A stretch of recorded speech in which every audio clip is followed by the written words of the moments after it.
Hi guys, मैं आज़ाद आपके सामने फिर at an spiral coaching of Azad sir. विज्ञान का पहला चैप्टर ही चल रहा है, केमिस्ट्री का रसायन विज्ञान। तो इसमें हमने जो आपको पहले चैप्टर में जो पढ़ा दिया उसको देखते हैं कि कितना याद है आज आपको। इसमें सबसे पहले हमने रासायनिक अभिक्रिया एवं समीकरण। तो रासायनिक अभिक्रिया क्या होता है?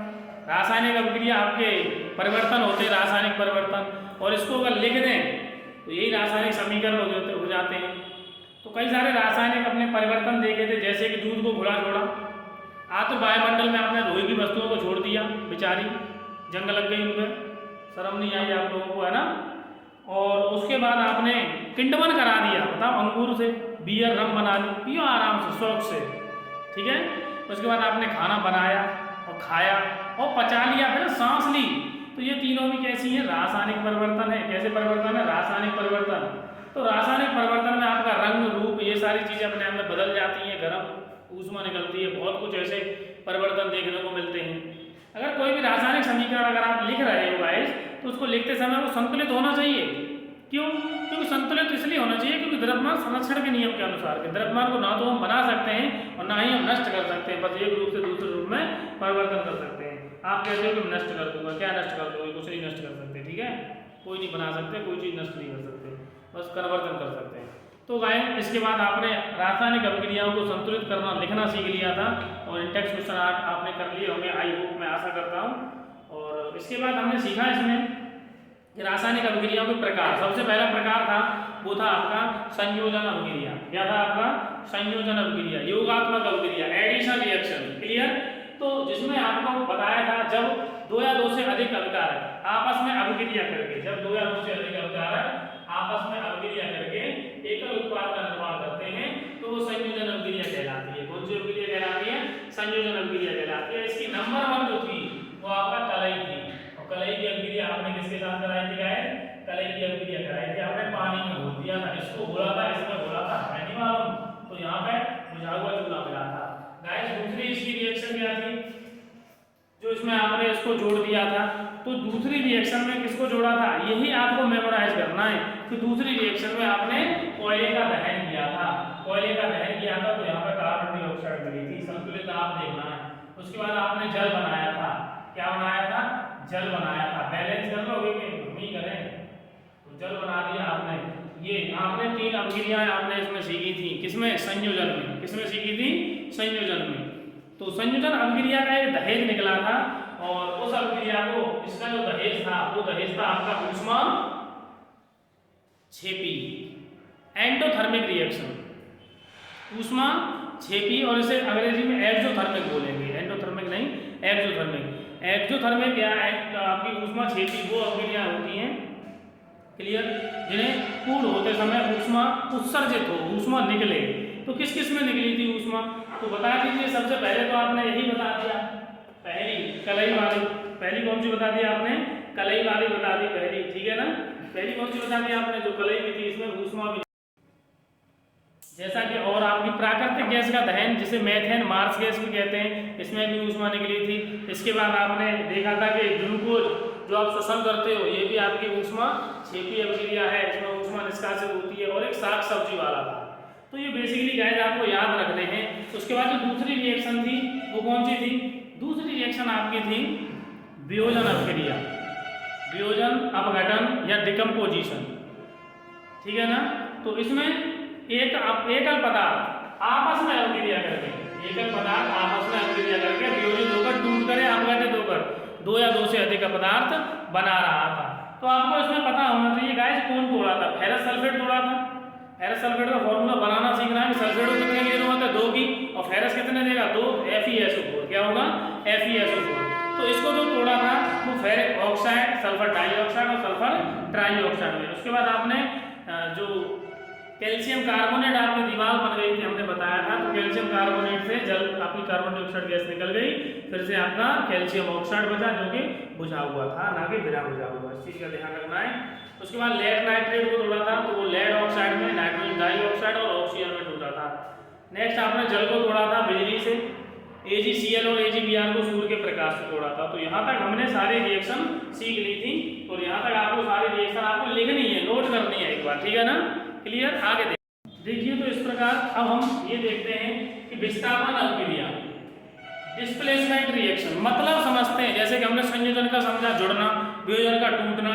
तो विस्थापन का मतलब होता है कि एक कोई ताकतवर होगा और वो कमजोर को उसके यौगिक से हटा देगा। जैसे कि ताकतवर आपकी क्लास का लड़का और आप कमजोर हो तो आपको आपके दोस्त के यहाँ से आपको हटा देगा, खुद बैठ जाएगा आप, और उसके लिए पता नहीं वो कहाँ बैठे कहाँ नहीं बैठे, तो विस्थापन कर देगा आपका। क्लियर। आपको क्या कर देगा? विस्थापन कर देगा। तो विस्थापन अभिक्रिया यही होती है। अब ये देखो कि लोहा ताकतवर है किससे? कॉपर से। कॉपर से अगर लोहा ज्यादा ताकतवर है, देखो नीचे आता है, कहाँ आता है, ये अभिक्रियाशीलता श्रेणी आपको वीडियो में बना दिए हैं, उसमें जाके आप देख सकते हो। तो अगर ये ज्यादा ताकतवर है तो FeSO4 तो कॉपर को अलग कर देगा, चल हट यहाँ से निकल तू।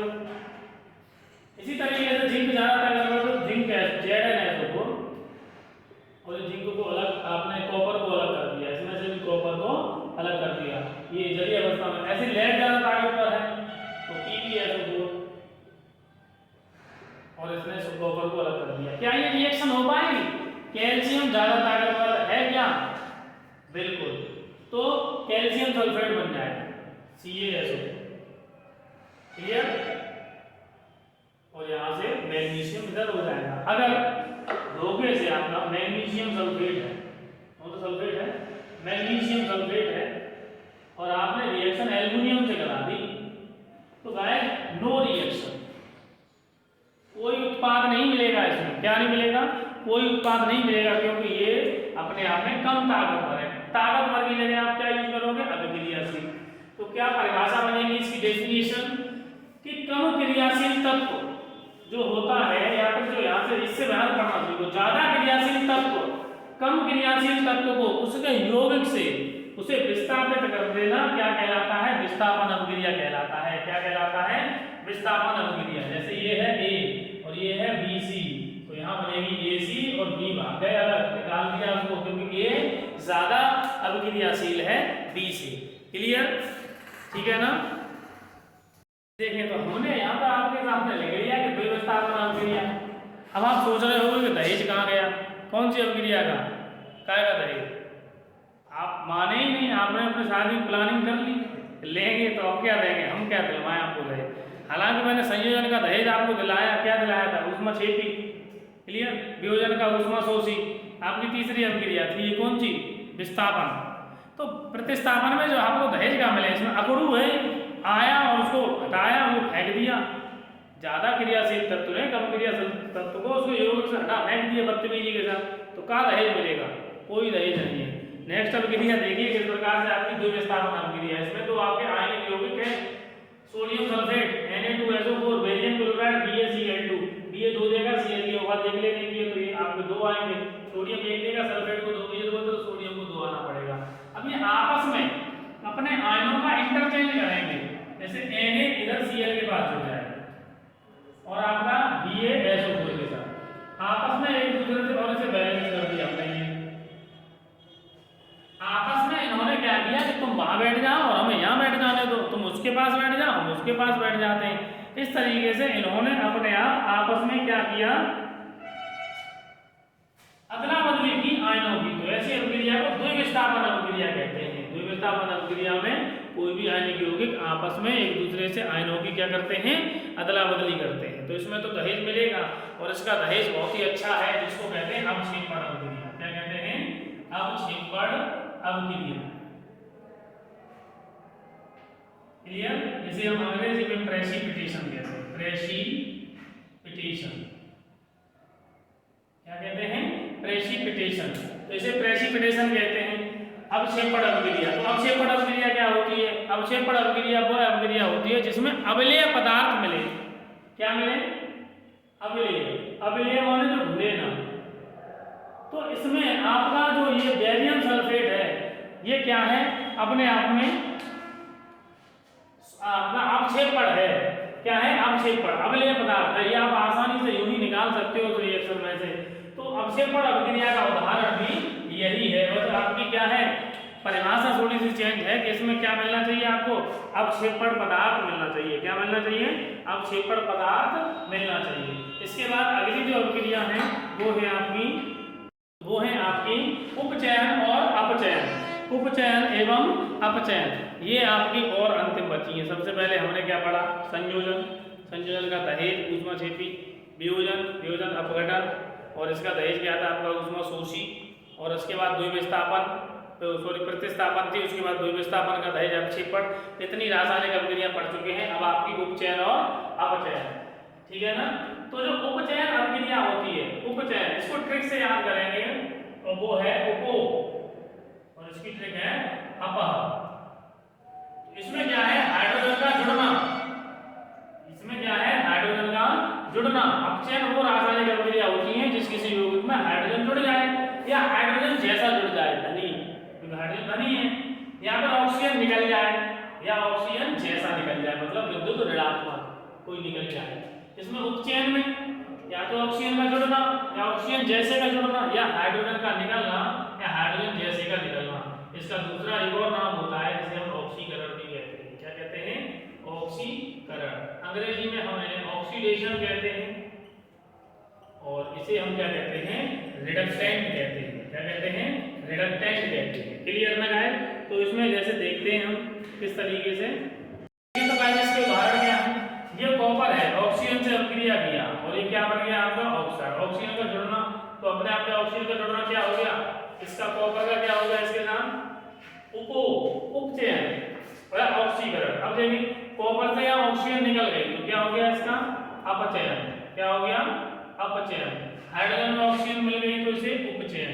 इसी प्रकार इसमें देखो ZnO अपचयित होकर जिंक बनता है, कार्बन उपचयित होकर कार्बन मोनोऑक्साइड बनता है। इसी तरीके से आप इसमें देखिए MnO2 में क्या हुआ? Cl2 अपचयन, अपह, क्लियर, इसका जुड़ना, और HCl में आपका हाइड्रोजन का निकलना, तो अपचयन। तो आपको ट्रिक से याद रखना है कि अपह हाइड्रोजन का जुड़ना है, हाइड्रोजन जैसे का जुड़ना। ह्रास और वृद्धि लिख रखा है इसमें।